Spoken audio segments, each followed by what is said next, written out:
I'm the E3. E3? Yes. Oh, you're an E3, so you went to school already? Yes. Okay. So, like this gentleman John was telling me, you like the machines. Well, it's picked for you in boot camp. You don't get to say what you want to do. Oh. So you just come in and do whatever needs to be. Oh, I see. But then you wait for schooling Yes. if you want to school. Yes. Do you want to continue to be this, or do you want to do something different? No, I'm going to do something different. All right, what is that? Yeah, I think I'm going to go yeoman. Okay. Yeah. And tell people what a yeoman is. It's kind of like a human resource specialist. They help with military pay and moves and family changes, like getting married, having kids, like helping with the benefits and stuff like that. That's cool. Yeah. Why did you join the Coast Guard? I joined the Coast Guard because when I was living in Puerto Rico, I saw a lot of problems with immigration or migrants and drug problems, and I wanted to get involved helping to stop that. Did you go right from high school into it? No, I went to college, You did? and then I decided to join. You know, when I was into it back in the 70s, and when I went in, a lot of people did, either you went right into college or you went right into the Coast Guard. Right. John did the same thing. Yeah, there was only a few older people in our boot camp, and everybody else was about 18, right out of high school. So how do you like it up here? I mean, It's a lot different from the South. Oh, yeah. Did you soften your Southern accent? Because it doesn't sound as Southern. I guess it depends who you ask. Some people think I sound really Southern, but I don't think they do. Okay. Yeah, I mean, a little bit. So. A little bit, I see it. You're from which part? Birmingham. Oh, wow. Now, Birmingham is like inland, too. It's not really even on the... It is. No, Alabama has a coast, but it's a few hours away. That's true. But the Coast Guard is everywhere. Right. Right? They're on rivers. Right. So I was open to go anywhere. I preferred to be, back near Puerto Rico so I could help, Oh, really? But why Puerto Rico? Just because I had been living down there and I had kind of seen firsthand the problems and I wanted to get involved right there. Yeah. But, you just go where they need you to go. Do you think that there's a serious problem in Puerto Rico? I do. I mean, I guess there's a problem everywhere, but it was really obvious there's a lot of problems down there. And it's mostly drug related. I noticed a lot of drug addicts living on the streets, and there was a lot of violence and stuff going on. So, in relation to that. All right. So, what would you say to somebody who wants to join the Coast Guard? I mean, how would you define? Put it in a perspective to someone who might be thinking about joining? Well, I'm still very new to it, but I would say that it's already rewarding, but it is very challenging, and it's... Do you think you'll do it? I mean, I knew when I went in I wasn't going to do it for a long time. Well, I didn't plan on doing it forever. I wanted it to be a stepping stone to something else, but I'm open-minded. If, something changes, then I'll stick around, but that wasn't my intentions. So you're third class? Third class. Been in 4 years yet? 7. 7 years. Okay. What do you want to... You want to be a chief one day, or is that the idea? No, I'm getting out when I get down here. Yeah. Okay. Why did you re-up? You must have re-up. Re-up because I had plans to lateral over to DEA to do narcotics, and they had a hiring freeze. So you know how the government. So is. now what's going to happen? I'm going to get out and get off into bigger, better things. Do you want to stay in law enforcement? No, I'm kind of interested out of that. It's okay.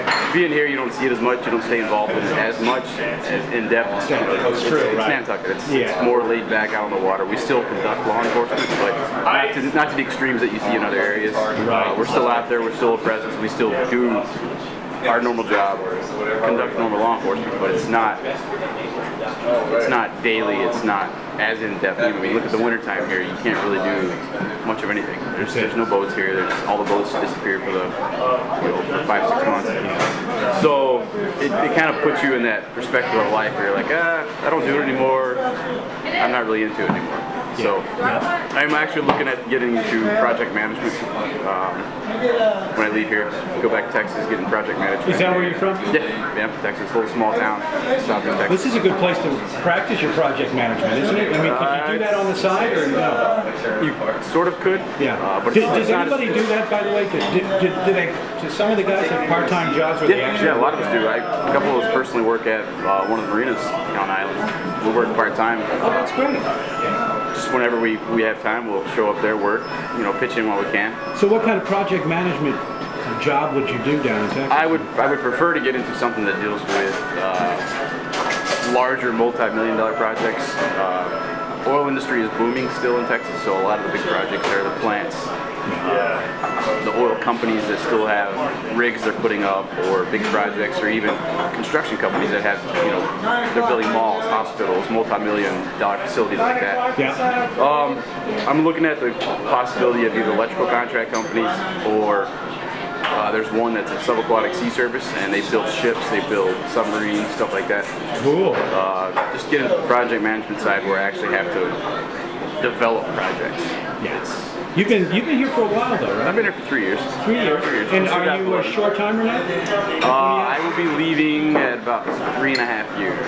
Oh, so. wow. Why so long? I mean, isn't it a 4 year? It's a 4 year. But you've been in 7. I've been in 7. Oh, okay. Yeah, you're right. So yeah, you got this is my 3rd unit. But wouldn't you be getting out on your 8th year? Nope. The way, whenever you re-enlist, if you re-enlist, say I re-enlisted 5 months prior to the end of my first 4-year term. Yeah. When you re-enlist, that day you re-enlist, it wipes out the rest of your initial enlistment. So my initial enlistment technically would have ended in August, on August 22nd. Yeah. I re-enlisted on March 22nd. So then my new 4-year term starts March 22nd. Okay. Well, 3 years is a long time. You might change your mind. You never know. You never know. But when you know do what you mean. the first re-enlistment, you're like, all right, it's a good idea, but then. Well, don't they give you an incentive to stay? When I was a guy, they got rid of bonuses they back 20 in. grand. They got rid of amazing. bonuses. I want to say 2010 was the last one. Oh, really? Last time you could get Because they got so many people that want to join. Is that what it is? saving money. Saving money too, of course. Cutbacks. Yep. Is it still tough to join the Coast Guard? It is. It is. It's Yeah. used to. You didn't have to have a college degree. Didn't have to have anything. You scored high enough on the ASVAB to qualify for the Coast Guard. Personally, when I joined, there was no way to get in. When I signed my paperwork, they said you can leave in 2 weeks. And nowadays, people are waiting a year and a half to even go to boot camp. So, and the qualifications people have prior to getting in, they're kind of refining them more and more, and looking at, all right, people that have education already, they're kind of, all right, we know this person is dedicated to their job, their life. Let's go ahead and try and swing them in versus someone that's 18 years old, fresh out of high school, and may not have that drive. Exactly. It's hard to tell with the recruiters who they're going to pull in and who they're going to let in first, but there's some new changes that they analyze a little bit more than what they used to. Used to, they would just whoever they can grab. Now you have the whole thing with diversity. They're diversifying the Coast Guard, just like the Air Force started diversifying. More minorities, more females. Coast Guard doing the same thing. You see a lot more females joining the Coast Guard, a lot more minorities coming in. Bilingual speakers is a big hit for Coast Guard because of where we are, South Florida, down the Caribbean, all those places. So they need bilingual speakers, and it's hard to find people that can actually pass the test and say, yes, I am bilingual.